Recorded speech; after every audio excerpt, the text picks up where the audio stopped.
आता बातमी आहे कोल्हापूरमधनं। कोल्हापूरच्या नांदणी मठातल्या माधुरी हत्तीणीसाठी आंदोलनाची हाक देण्यात आलेली आहे। 13 सप्टेंबर पूर्वी माधुरीला मठात परत आणावं, अन्यथा तीव्र आंदोलन करू असा थेट इशारा माजी खासदार राजू शेट्टी यांनी दिलाय। माधुरीच्या पुनरागमनासाठी आज लाक्षणिक उपोषण केलं जाणार आहे। समितीनं सकारात्मक भूमिका घेतली असली तरी तज्ञांची पाहणी समिती न आल्यानं केवळ तारीख पे तारीख देत आहेत असा गंभीर आरोप राजू शेट्टींनी केलाय।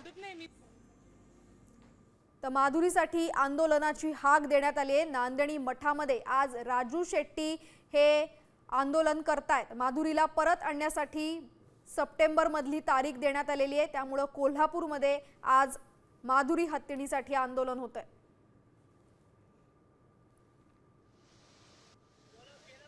मला आले यश मिळाला, मला फोन मिळाला।